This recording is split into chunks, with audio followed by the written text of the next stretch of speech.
salvarlo, Señor, para que todo aquel que en Él crea, en ti crea, no se pierda, mas tenga vida eterna. Y nosotros tenemos la vida eterna. Y esa vida eterna, Señor, es conocerte. Te damos gracias en el nombre de Jesús. Amén. Amén. Amén. Los invito a que vayamos al libro de los Hechos, capítulo 2. Hechos 2, y vamos a leer versículos 16 al 18. Hechos, capítulo 2, versículos 16 al 18.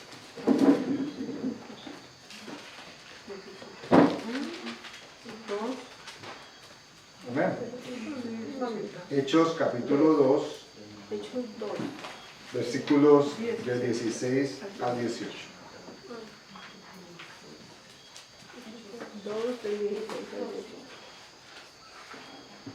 De hecho, leamos desde el versículo 14. Para poner un poquito de contexto, la Biblia es muy explícita y cuenta con detalle todo lo que está tomando lugar aquí. Pero ustedes recordarán que el Espíritu Santo fue una promesa hecha por parte de Dios a través de Jesús a toda la iglesia que estaba por formarse y que en ese momento yo no tenía la menor idea de a qué se refería Jesús cuando hablaba de su cuerpo. Pero ellos recibieron una promesa y Jesús les dijo a ellos que, ¿se acuerdan las palabras? Aquí se convirtieron en mi estribillo y las digo con mucha frecuencia a ustedes, de pronto les conviene que yo me vaya. Les conviene. Siempre Jesús, o el Padre a través de Jesús, hablando qué es lo que nos conviene, por qué nos conviene, cuándo nos conviene y en qué circunstancias nos conviene. Y siempre decimos que para nada los discípulos estaban ansiosos en primera instancia al cumplimiento de esa promesa. Porque sonaba interesante, sonaba inteligente, sonaba atractiva, pero lo que ellos escuchaban cuando Jesús les decía es, yo me tengo que ir. Y era algo que ellos no querían que tomara lugar. Para nada ellos querían que el que ha aparecido como profeta, entendían algunos, Mesías entendían otros, pero en cualquier caso de parte de Dios, ellos no querían que ese Salvador, ese libertador, ese Redentor se fuera.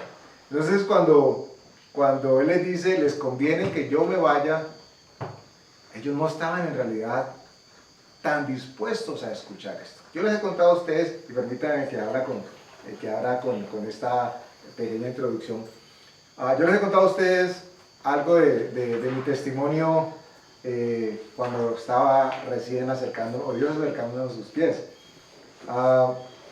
Les he contado a propósito de un varón que en algún momento, en una oración, en medio de una oración, me profetizó. Y él estaba hablándome de cosas acerca de mi vida. Y él estaba diciéndome que Dios me iba a exaltar, yo no estaba poniendo lo que iba a la exaltación. Él me decía que iba a llegar a otras partes, a conocer a otras personas. Yo no le estaba poniendo cuidado a lo que él me estaba diciendo y van a ver por qué yo no le estaba poniendo cuidado a eso. Porque lo que él empezó diciendo fue, la novia que tienes no va a ser tu esposa. Y era quien yo en ese momento tenía dispuesta mis sentimientos. Entonces lo que él decía, todo lo que él decía además, en ese momento eran como flechas que pasaban por un lado y seguían, porque lo que en mi corazón y mi mente estaba era, no es ella. Y si no es ella, entonces ¿quién será? Yo no estaba escuchando en realidad lo que entiendo ahora de parte de Dios. Él me estaba diciendo. Porque dentro de las palabras que él decía, me decía, Dios tiene para ti una esposa preciosa, hermosa, de parte de Dios. ¿Y saben ustedes qué dice la Escritura? Que el que haya esposa, haya el bien. Cuando haya esposa, estamos hablando que nos acercamos a nuestro cónyuge, hombre o mujer, pero que ha sido dispuesto para nosotros de parte de Dios. No nuestra propia elección. Y Dios termina de una manera u otra validando aún nuestra elección, porque o las personas se pueden haber casado en otras circunstancias, bajo otro credo, pero eso no significa entonces de que el matrimonio que se unió, ejemplo, en el catolicismo, entonces no valga delante de Dios. Lo que Dios hace es recibirlo. Y ¿se acuerdan ustedes que hay una expresión que Jesús dice cuando hay un incrédulo, y el apóstol Pablo reprenda, hay un incrédulo y un creyente? ¿Qué pasa con sus hijos? ¿Recuerdan qué dice la Escritura? Cuando se une un creyente o una creyente con un no creyente o una no creyente, él dice que si no se produjese esto, sus hijos serían inmundos. Pero él dice que como hay unión del creyente con el incrédulo, entonces los hijos ahora son santificados. Lo que lo menciono es para que hagamos referencia a cómo Dios tiene en cuenta ese pasado, pero porque Él está pensando en lo que va a hacer con lo que esta pareja en este caso está presentando. Bueno, entonces le resumo. Entonces ahí me decían y yo pensaba era en la novia que tenía. Yo no pensaba que Él me decía qué iba a hacer, qué no iba a hacer, a mí eso no me interesaba. Los discípulos estaban escuchando de parte del Señor Jesús que Él era el Cristo, que Él era el Mesías, que Él era el Salvador, que Él era el Redentor, pero mientras escuchaban eso, todo lo que les retumbaba en su cabeza era, me voy, me voy. Ellos no querían que Él se fuera. Ellos no querían que se fuese, no les interesaba que se fuese, porque habían encontrado por fin, después de muchísimos años de historia y expectativa de que apareciera el Salvador, aparecía alguien a quien ellos podían ahora ver, con el que podían hablar, con el que podían interactuar. Y de pronto esa persona les decía, chao, me voy. Era triste. Sin embargo, ellos terminaron haciendo caso. Porque ustedes recuerdan que Él les dio una instrucción justo antes de ascender. ¿Recuerdan más o menos cuál era la instrucción que les dio? Que les dijo que hicieran ¿qué? ¿Que fueran a dónde? Que programaban el Evangelio. Fueran a predicar y programar el Evangelio, listo. Ellos terminan haciendo eso y mucho más. Pero Él les dio una instrucción específica a propósito de hacer algo. Cuando Él estaba diciendo, les conviene que yo me vaya. Que se quedaran en Jerusalén. Dijo que iba a enviar al Consolador, entonces eso ya de por sí les llamó la atención. ¿Ok? Pero Él les dijo, ¿por qué ellos terminaron yendo al Hotel Intercontinental en esa época allá? ¿Por qué terminaron yendo? Dijo que con se la quedaran promesa. allí, que no salieran de allí. Ok, pero ustedes recuerdan que ahí, o sea, para que tengamos en cuenta que la Escritura nunca deja nada por fuera. Los detalles que uno dice, simplemente es para recrearnos o describirnos, en realidad están ambientando todo lo que el Señor quería que tomara lugar. Porque Él habló de que lo esperaran ¿en dónde? En el aposento alto. El aposento alto. Ustedes recuerdan que hubo un momento cuando Él les dice a sus discípulos que era hora de preparar la Pascua, ¿cierto? Y les da instrucciones de que fueran a tal parte, que allá fulano de tal tenía listo. En ese caso, el burrito, cuando iban a ir a Jerusalén, ¿cierto? Y no era el burrito sabanero. pero ustedes recuerdan que Él llega y les dice, vayan y si el dueño o los que están allí les preguntan, ¿ustedes por qué se están llevando el burrito? Ellos le van a contestar, porque el Señor así lo quiere y así lo dispuso. Y eso lo que indica es que ellos a su vez habían recibido también de parte de Dios información, revelación, instrucción, para que cuando apareciera un desconocido ellos supieran de que ese venía de parte de Dios. Jesús tenía todo totalmente establecido para que se cumpliera si nosotros seguíamos los parámetros que Él dejaba para cumplimiento. Entonces imagínense ustedes, Dios hubiera hecho seguramente su obra, pero simplemente para ilustrar la instrucción que estaba dando el Señor Jesús. Imagínense ustedes que los apóstoles hubieran dicho, no, pero mira, Lucas tiene la rodilla mala, él no puede subir al aposento alto. Pedro, si es en el segundo piso, Pedro no lo invite, no, él por allá no sube. Vámonos para la cancha de fútbol. Y allá esperamos. En nuestros tiempos, en nuestros momentos, seguramente podríamos decir, cualquier cosa vale con tal de que busquemos a Dios. Pero Jesús les había dejado unas instrucciones muy precisas, muy claras, que parecían como que, pues es un lugar, pero era porque Dios tenía un lugar y un propósito. Y en ese aposento alto donde ellos estaban esperando el cumplimiento de la promesa, era un salón de eventos gigantesco. Como mínimo cabían 120 personas. Y estamos hablando que para la época un salón donde entraran o cupieran 120 personas, como mínimo, era grande, porque era un segundo piso. No era la cancha de fútbol de los discípulos, era un segundo piso. O sea que la infraestructura de la edificación era robusta, era amplia. Porque el fundamento sobre el cual Jesús quería que su iglesia fuese establecida y edificada no era sobre cualquier fundamento. Él estableció que tenía que ser sobre la roca, no sobre arena. Y se acuerdan que él dijo que si alguien edificara sobre ese, eso sería aprobado por el Espíritu. Y si la consecuencia de esa prueba permaneciera, entonces fulano iba a recibir honra y iba a recibir gloria de parte de Dios, por supuesto. Entonces nos encontramos con que los discípulos, muy a su pesar seguramente, pero con un indicio de obediencia espectacular, que termina siendo para nosotros enseñanza a seguir y a imitar. Ellos terminan haciendo lo que el Señor les dijo que hicieran. Y vaya que convenía que llegaran ahí. Llegaron, no hemos leído todavía, ¿cierto? ¿O sí? No hemos leído. Llegaron aquí al aposento alto y esta es la introducción, esta es la presentación de lo que estamos haciendo. En este momento se encuentran ellos aquí en el aposento alto. Y está a punto de tomar lugar el cumplimiento de la promesa que Jesús había hecho para ellos y como consecuencia para el resto de la iglesia. Pero apenas está por tomar lugar. En Hechos 1:4 dice que les mandó que no se fueran de Jerusalén, sino que esperasen la promesa del Padre, la cual oíste de mí. Capítulo 2, estamos en el versículo 14. Dice: entonces Pedro, poniéndose en pie con los 11, alzó la voz y les habló diciendo: varones judíos y todos los que habitáis en Jerusalén, esto os sea notorio y oíd mis palabras.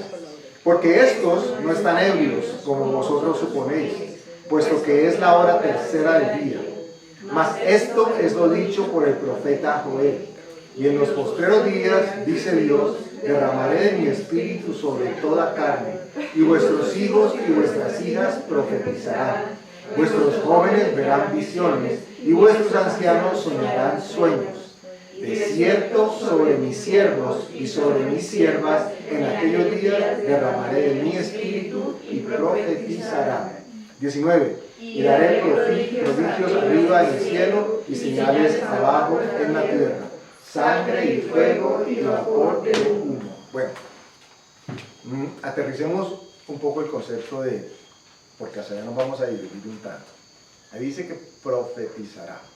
Yo creo que todos nos hemos ido aterrizando con el concepto de lo que es la profecía bíblica. Por supuesto, sería innegable decir que Dios ha hablado acerca de eventos por venir. Apocalipsis está lleno de todo de lo que va a suceder. Ezequiel hacía menciones, Daniel habló acerca de las profecías y el cumplimiento. Sin embargo, cuando Jesús hablaba de profetizar, Él no estaba hablando de que le contaran a la gente lo que iba a suceder en el futuro, sino que estaba citando la Escritura. Es decir, que cuando ustedes y nosotros tomamos un pedazo, una pieza, un texto, un capítulo de la Escritura y lo compartimos con alguien o hablamos del Evangelio, la Escritura dice que estamos profetizando. ¿Ok? Cuando dice que profetizarán y vuestros hijos y vuestras hijas profetizarán, no era que cada quien iba a ponerse a decir qué es lo que iba a pasar en el futuro del otro. Aclarando que Dios puede mostrar el futuro y nos lo ha dejado escrito. O sea que no estamos hablando de que eso no tome lugar. Pero profetizar, en este contexto bíblico que estamos hablando, tiene que ver con el compartir las buenas nuevas del Evangelio. Esto es vital que lo tengamos en cuenta. Entonces, tenemos una figura de cumplimiento de lo que Jesús había prometido a sus discípulos y por ende a la iglesia. Ellos llegan, reciben un baño portentoso y precioso de parte de Dios. Uno dice que hablaban en lenguas desconocidas para unos, conocidas para otros. El que hablaba en costeño entendió el costeño que el otro hablaba porque el Espíritu estaba hablando en costeño, por supuesto no. Pero la gente estaba sorprendida de que entre ellos, por lo menos 120, todos estuviesen hablando en lenguas y que todos los que estaban alrededor o que los escuchaban se daban cuenta de cómo es posible que estos hablen las lenguas que nosotros hablamos. A raíz de esto hay un tanto de, digamos así, confrontación con algunas posturas teológicas, en el sentido de que las lenguas que tomaron lugar allí eran lenguas de idiomas y no lenguas angelicales. Ok, pero no vamos a entrar en este momento a definir eso. Porque la escritura del mismo Pablo después nos indica y da una explicación preciosa a propósito de lo que son las lenguas y en qué momento y bajo qué circunstancias es prudente, sabio hablarlas y Pero manifestarlas. es que allí dice que es en lenguas. Aquí nos está diciendo que ellos pensaron que estaban borrachos, pero ¿de qué licor estaban tomando que les permitía al que no hablaba inglés, hablaba inglés? El que no hablaba alemán, hablaba alemán ahora, lo entendía. O sea, ¿qué licor estaban tomando? Y entonces en ese contexto, por eso les decía que el lugar era supremamente grande, porque ahí había mucha gente. Y en ese contexto es cuando estamos leyendo Hechos capítulo 2. Es en ese contexto en el que Pedro dice, ninguno de los que estamos aquí estamos ebrios, porque es la hora, ¿se acuerdan qué? La hora tercera del día, o sea, estaba temprano. ¿Qué horas eran en hora colombiana? 9 de la mañana. 9 de la mañana. A las 6 de la mañana eran las 0 horas para el pueblo judío, a esa hora empezaba el día. Entonces cuando decían la segunda hora era las 7, la segunda hora era No, la primera. las 8. ¿Sí? Creo que la primera era La primera era de 6 a 7, una, de 7 a 8, 2, y luego así, por eso hablaba de la tercera. O sea, a las 9 de la mañana. No estaban borrachos. Los invito ahora para que hagamos una conexión, viajemos o retrocedamos a Joel capítulo 2. Joel. Hay que buscarlo por ahí. Joel está recién terminando el Nuevo Testamento, perdón, el Viejo Testamento. ¿En qué? Joel capítulo 2 y vamos a leer versículos 21 al 27. Aquí. Ah, ¿ya lo busco?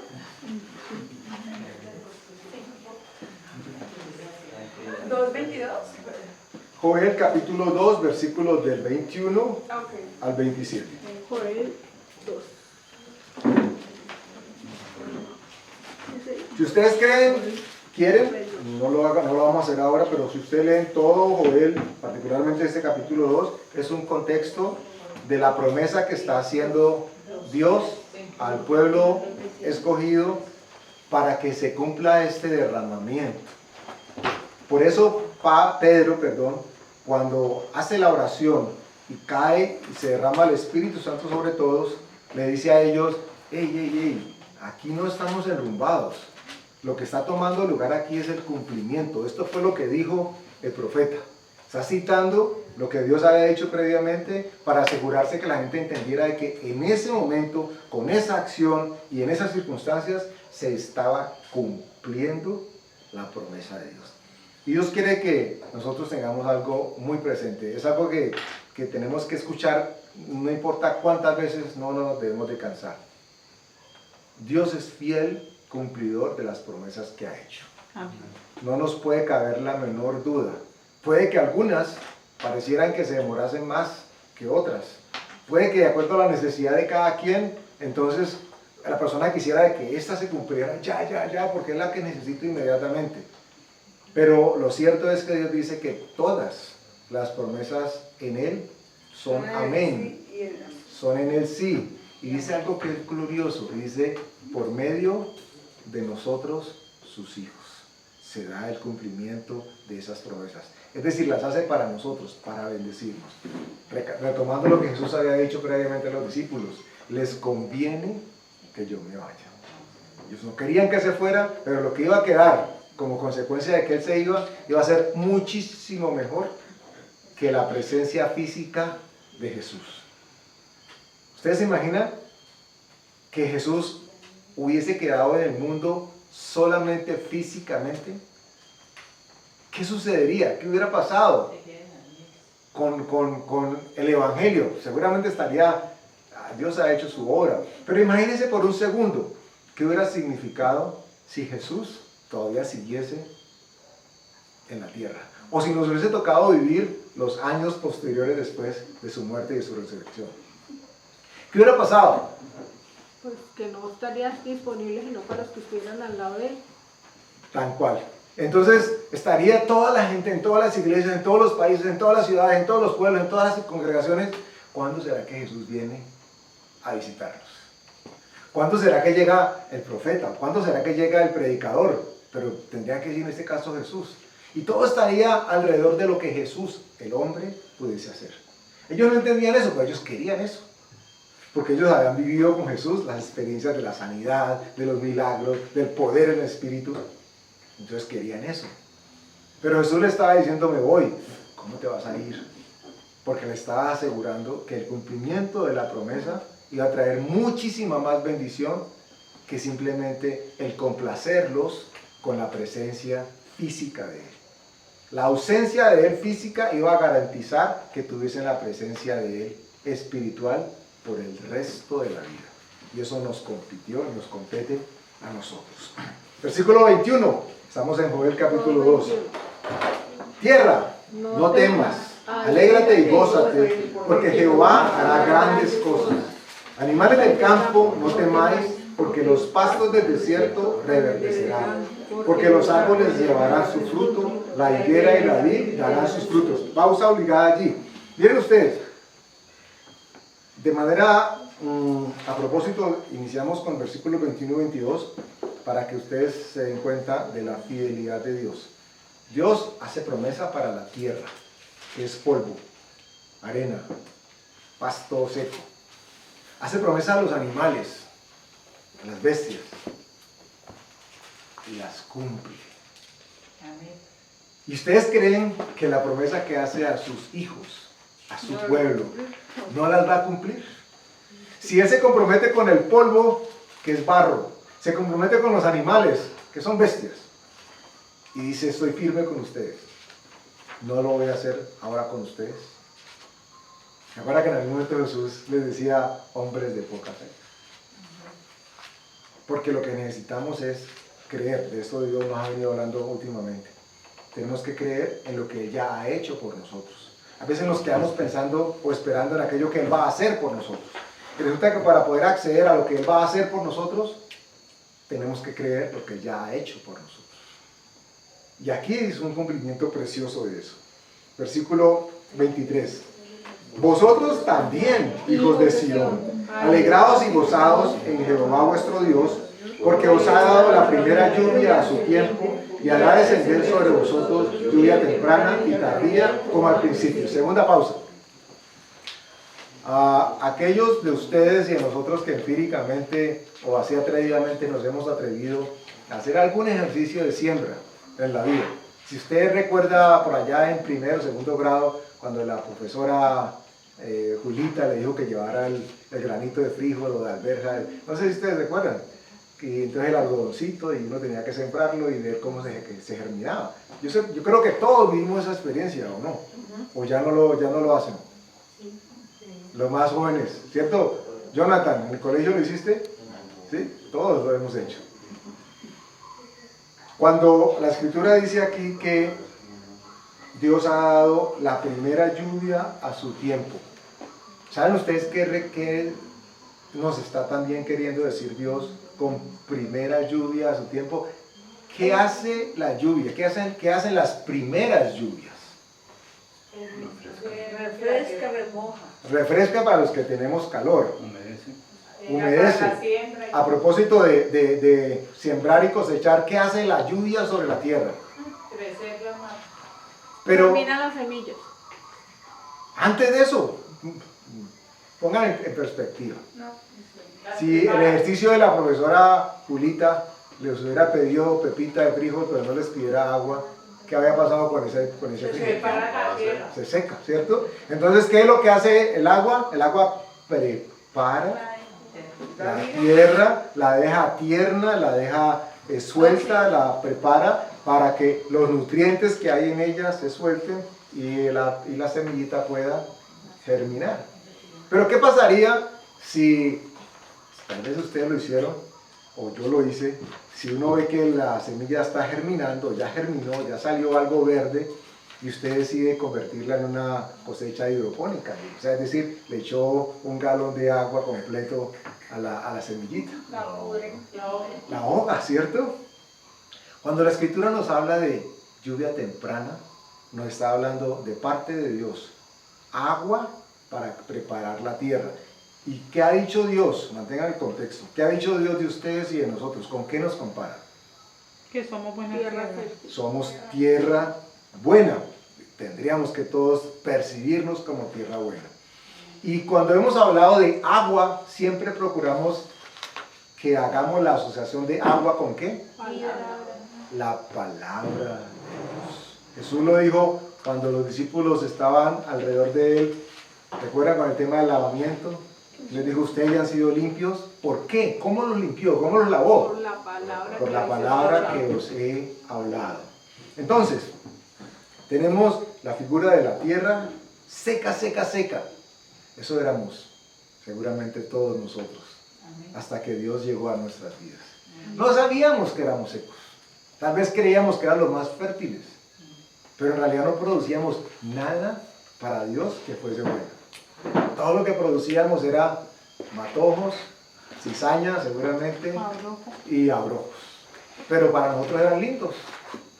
Nos parecía que esos frutos eran dignos de demostrar. Nosotros somos tierra, viene la palabra sobre nosotros, cae, y la semilla, que dice la escritura que el sembrador salió a sembrar y sembró buena semilla.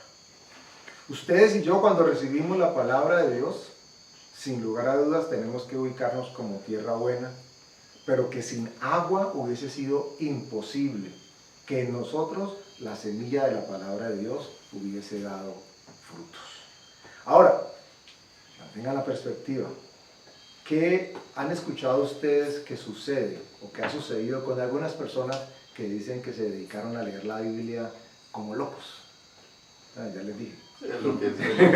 ¿Cierto? Ese era el pensado que siempre existía. A alguien atrevidamente, un atrevido le decía, no se ponga a leer eso tanto que se enloquece. Porque seguramente hubo algún caso de alguna persona que terminó en otra dimensión, cuando se volcó de manera, ¿cómo decirlo?, inesperada y tal vez no inducida de parte de Dios a algo que tal vez no, para lo cual no estaba preparado. ¿A qué me refiero con esto?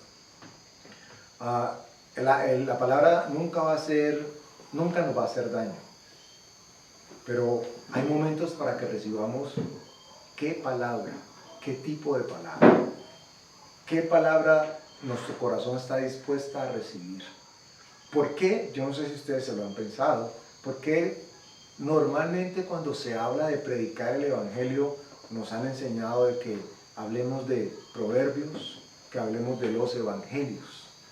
¿Por qué no nos enseñaron a predicar a un recién convertido con el libro de Apocalipsis? ¿Por qué no nos dicen que tenemos que utilizar Ezequiel, Jeremías o Isaías para predicarle a alguien? Sacamos un versículo, un pasaje que nos sirva. ¿Cierto? Porque la lógica humana y Dios, que tiene misericordia de los que hemos sido usados o los nuevos convertidos, porque está esperando que recibamos una palabra que pueda edificarnos y que podamos recibir. La lluvia temprana, todos la hemos experimentado. Si estamos aquí en este momento escuchando de parte de Dios, todos hemos experimentado en nuestras vidas lluvia temprana. Sobre nosotros cayó la palabra de Dios y produjo frutos. Pero noten ustedes qué cosa curiosa. La promesa dice lluvia temprana y lluvia tardía. Y la lluvia tardía la ubican los granjeros y los especialistas en el contexto hebreo, pero también acá, que así como la primera lluvia tenía que caer para que la tierra se aflojara y preparara la semilla para caer, cuando esta semilla germina, ella tiene que echar raíz y tiene que engrosar, tiene que crecer, tiene que alimentar el fruto o la mata o el árbol para que éste produzca como tiene que ser. Y esto toma lugar cuando las siguientes lluvias vienen. No es el vendaval inmediato después de la sembrada, porque si no entonces la semilla no germinaría. Pero después de que ha pasado un tiempo, Dios envía otra vez agua. Y ustedes, por eso les decía, si han hecho el ejercicio de sembrar algo alguna vez en su vida, tienen que haberlo experimentado. Si ustedes han visto cómo la semilla germina, la lógica y lo sabio que hay que hacer es echarle poquita o mucha agua, Poquito. ¿cierto? La justa cantidad que necesita. De que reciban y entiendan todo lo que nosotros sabemos y hemos recibido de parte de Dios, que queremos vaciarles el tarro completo con todo lo que nosotros hemos recibido y lo que a nosotros nos ha servido. Y pareciera que si me sirvió a mí, le tiene que servir a usted. Y esa lógica con Dios no funciona. Porque ¿saben qué? La Escritura dice que Dios hace como a Él ¿Qué parece? como a Él le parece. Entonces, ¿qué hace Dios? Se asegura de que sí haya agua constante para que nosotros estemos en todo momento produciendo frutos, enraizando, creciendo y fortaleciéndonos. Porque en algún momento, la lluvia tardía va a venir con la bendición, con la proporción y con el alimento para que aquello que fue sembrado en nosotros ahora pueda verse y pueda manifestarse. Así esto no sea necesariamente cosas materiales. Vale la pena que hagamos la pausa o el comentario, porque cuando hablamos de promesas de parte de Dios, tendríamos que despegarnos en todo momento de pensar que es que estamos ante el cumplimiento de la necesidad que tenemos. Que la necesidad es económica, entonces es que Dios me dio una promesa y entonces tiene que cumplirla. O la necesidad es sentimental o emocional y tiene que cumplirla. Miren, las promesas de Dios primero tienen que tomar lugar en nosotros que somos la tierra. Lo primero que tiene que haber en nosotros es sanidad en nuestra tierra. De nada nos sirve o de nada le serviría a una persona con necesidad económica que reciba que sea suplida esa necesidad, si en su corazón, en su vida, en su estructura mental o emocional, no ha ocurrido ningún cambio que la palabra de Dios haya hecho. De nada sirve.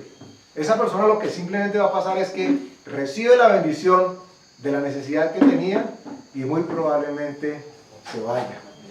Y vuelva cuando tenga otra necesidad. Y como necesidades van a haber manifiestas en todo momento, entonces va a pasar yendo y viniendo, o tal vez no se vaya, pero se quede esperando la siguiente bendición. Y Dios quiere decirnos que lo que primero tiene que tomar lugar en nosotros es lo que Él sembró. La semilla que Él puso entre nosotros y que Él se encarga de regar. Cada vez que ustedes y yo leemos la Escritura, oramos, escuchamos las prédicas, escuchamos el mensaje, compartimos con otros a propósito de la palabra, es literalmente como si nosotros estuviésemos siendo rociados con agua de parte de Dios, para que la semilla que Él sembró en nosotros, esa semilla continúe su proceso de crecimiento. Difícilmente encontraríamos, pero hay semillas que lo permiten, pero difícilmente encontraríamos a alguien que fuese totalmente inundado con un chaparrón de agua, de palabra, y que eso lo hiciera crecer mucho más.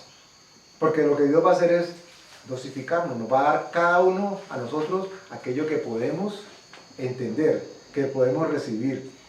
Hasta que llegue un momento en que nosotros hemos crecido, que la lluvia tardía cayó sobre nosotros, sobre nuestro cuerpo, sobre nuestra mente, sobre nuestro espíritu. Estamos tan fundamentados, pues por lo menos eso creemos, o estamos tan acostumbrados que nuestras raíces han echado una serie de bifurcaciones, están adheridas, están alimentándose, y nos vamos a dar cuenta de que no importa que llegue el aguacero, ese árbol ahora sí ya se puede gozar. Ese árbol que ya ahora está grande se puede enriquecer aún más, y es en ese momento de esas lluvias cuando el árbol que está grande empieza a tirar sus flores para dar los frutos. Pero si esos aguaceros hubieran caído en el momento de que estuviese germinando apenas la semilla, lo habían anegado completamente, y entonces seguramente la semilla se va a perder. Es que Pablo dijo en los Corintios, dice, yo planté, Apolo regó, pero el crecimiento lo da Dios. O sea, nosotros no hacemos sino plantar, regar, y no esperar inmediatamente ver fruto, pero el alma es así, ¿no? Ay, yo ya le hablé de la palabra, tiene que ya mostrar pues que algo entendió, ¿sí? Sí, eso solamente el crecimiento lo da Dios, pero cada uno tiene que ser intencional en buscar, en leer la palabra de Dios, en reunirse, en congregarse, o buscar otra amiga para orar o para leer la palabra, pero el crecimiento siempre lo va a dar Dios. Siempre hemos hablado aquí, o lo hemos hecho en algunos momentos, de que a todos nos gustaría sembrar la semilla y normalmente la pondríamos en un tarro transparente para poder ver cómo la raíz crece. Y eso funciona hasta cierto punto. Porque uno diría, la cambio de tarro, coge uno transparente más grande. Después que creció, la cambia uno más grande. Pero nunca va a tener un tarro suficientemente grande para poder ver el crecimiento de la raíz. ¿Y qué error cometería el granjero o el sembrador si después de que ya no puede ver en el tarro transparente la raíz, decidiera sacarla y desarraigarla para ver si está creciendo? No es así como funciona. Nosotros tenemos que asegurarnos de que la semilla que sí estamos sembrando sea la que Dios ha dicho. La palabra de Dios, esa es semilla buena. Y tenemos que creer por fe de que como la estamos sembrando, enviados por Dios, ella va a producir fruto en aquellos en quienes la estamos sembrando. No nos corresponde a nosotros, bueno, puede que sí, pero vamos a generalizar. No nos correspondería a nosotros saber si esa semilla tiene la raíz de 1 o 2 o 3 o 4 metros. Eso le corresponderá a otro, porque bien lo citaba Martica ahora. Uno sembró, el otro regó y otro cosechó. Lo que sucede en la vida del ser humano normalmente, y en los cristianos esto sí que pasa, es que estamos en algún momento de nuestras vidas tan emocionados con lo que estamos haciendo para Dios, que queremos sembrar, queremos abonar, queremos regar y queremos además cosechar. Queremos ver que todo el paquete que nos dice la Escritura que se cumple en los elegidos, se cumpla en aquellos con que nosotros estamos compartiendo. Y entonces hay veces, solamente hay veces, como si cogiéramos a la persona y la sacáramos y la sacudiéramos para ver si la raíz se ve, que le caiga a la tierra y ¡ay, sí tiene raíz! Hay veces no nos basta con lo que está manifestándose afuera y hay veces que parece que no se manifiesta nada. Eso es lo curioso, pero también lo precioso de parte de Dios, que Él nos está pidiendo en todo momento. Sí, por los frutos los conoceréis, dice la Escritura. Pero los frutos solamente Él los puede producir. Y los frutos que nosotros vemos están sesgados por nuestras emociones, por nuestros gustos y por nuestras expectativas. Los disfrazamos y los vestimos de cosas buenas. Es que yo quiero lo mejor para él o para ella. Pero es que no da frutos. Pero ¿cuántos de nosotros, me incluyo, desde que conocimos el Evangelio empezamos a dar frutos? Y me incluyo no para decir que lo di. Claro. Todo lo contrario, porque si alguien por fuera hubiera visto, hubiera dicho, ¿ese es cristiano? ¿Ese es cristiano? Porque seguramente de ustedes y de nosotros lo han dicho, o lo dijeron, o lo seguirán diciendo en algún momento de nuestras vidas. Pero Dios sabía que la semilla que había sembrado en nosotros estaba produciendo, estaba germinando, estaba echando raíz, estaba engrosando el tronco, para que en algún momento empezase a cargar y a dar frutos. La lluvia temprana prepara el camino, prepara la tierra, pero se necesita la tardía, que es la que va a traer los frutos. Y los apóstoles estaban experimentando esta promesa de parte de Dios. Dios les había dicho, va a haber lluvia temprana, y la recibieron cuando escucharon de parte de Jesús todo lo que tenía que ver con el Evangelio del Reino de los Cielos. Pero cuando Jesús les dijo, vayan y esperan la promesa del Padre, les estaba contando que venía agua, que el agua que venía iba a cambiar sus vidas para siempre. Y que allí iban a empezar a manifestarse los frutos. Ustedes se imaginan que cuando Pedro le dice a Jesús, yo contigo morir, por ti moriría. Y Jesús le dice, no, Pedro, no sabes nada de eso. Ustedes se imaginan que Jesús hubiera dicho, pásame a Pedro, yo lo sacudo a ver si la palabra que sembré está echando raíz en él. Jesús lo sabía. ¿Por qué lo sabía?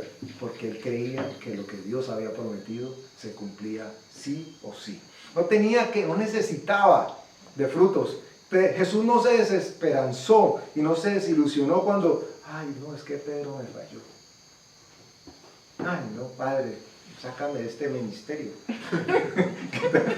Que hubiera sido así. No, qué pereza, Señor, mira a estos discípulos. No, todos ellos, todos flacuchentos espirituales. Ay no, qué pereza.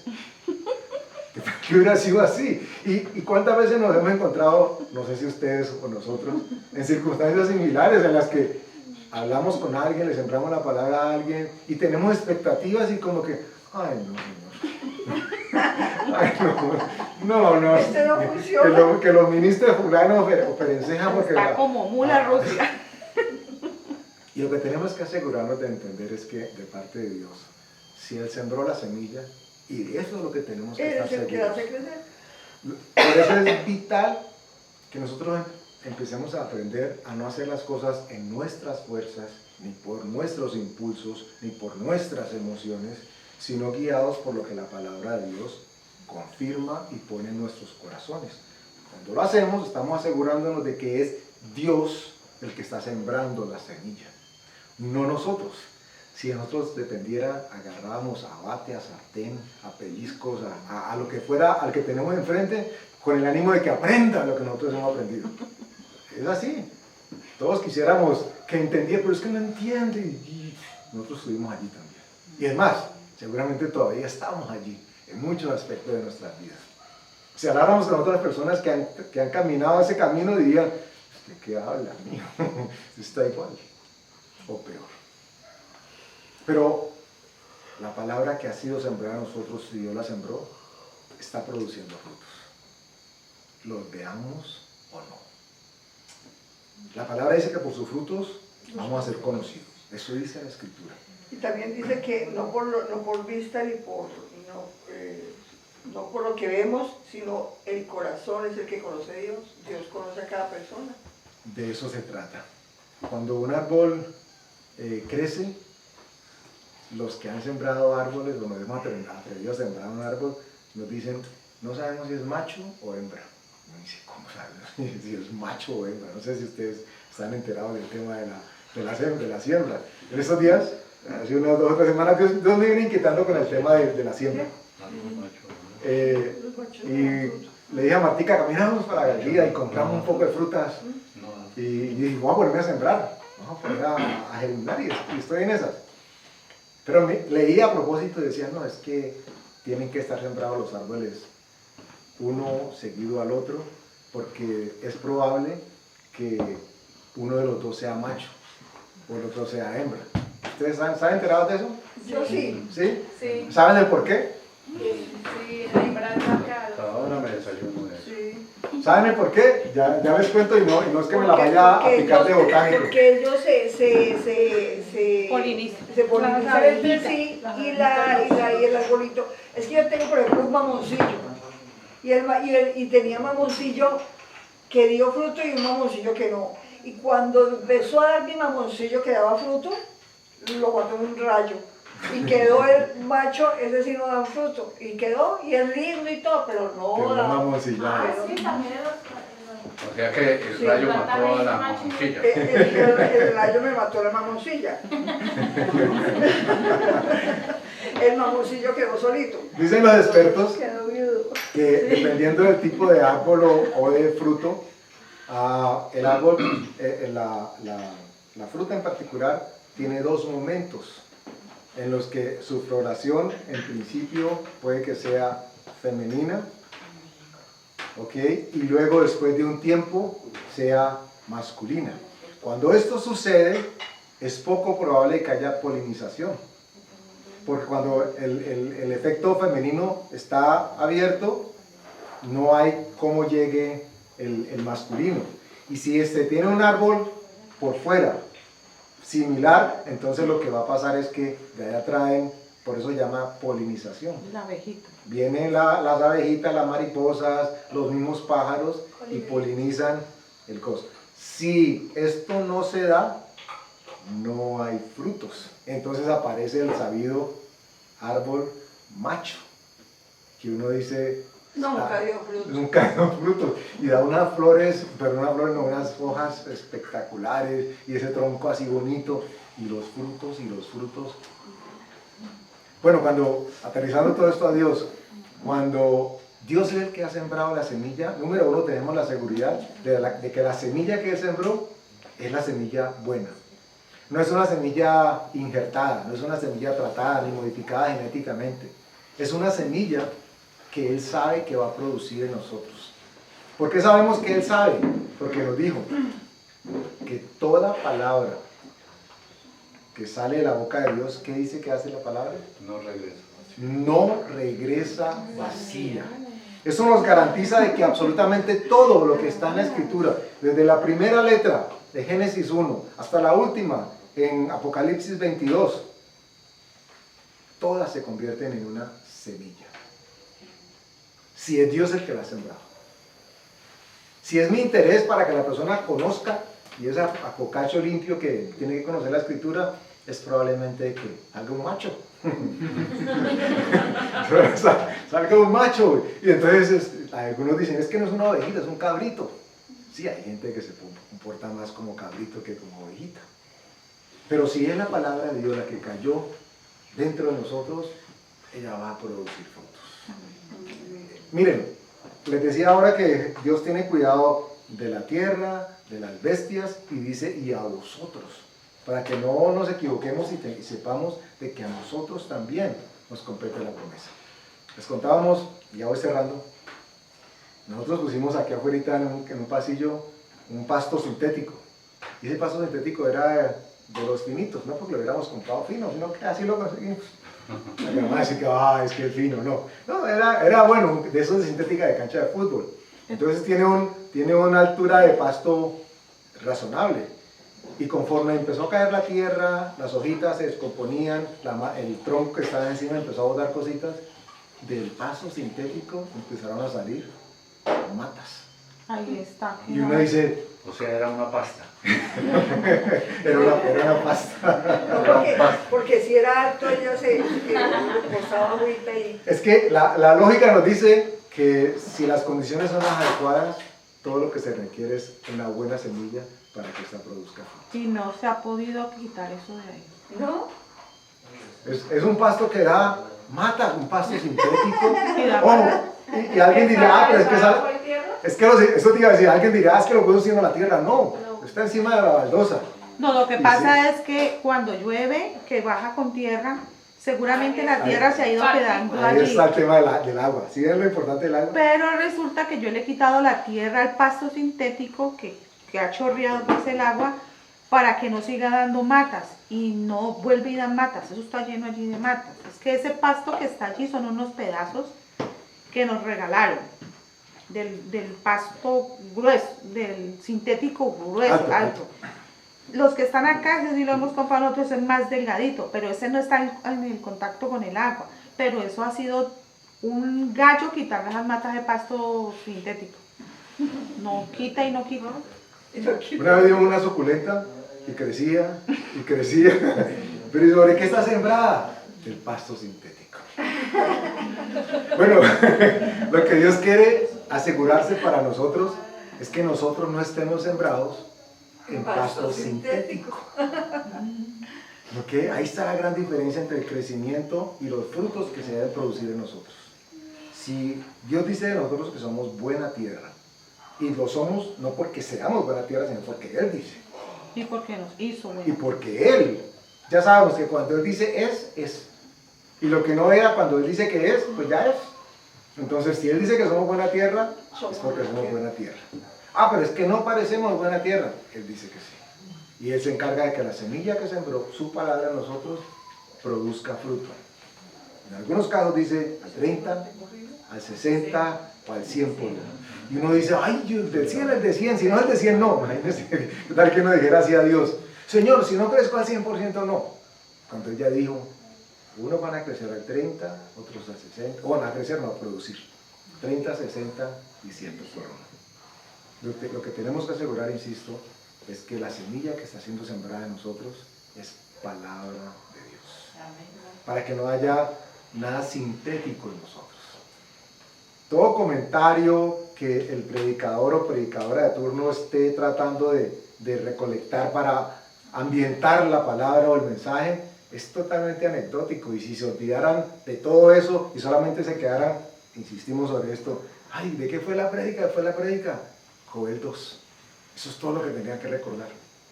Ah, pero es que él habló de las matas, imagínense ustedes que llegaron. ¿De qué fue la prédica? No, Estaba hablando de pasto sintético.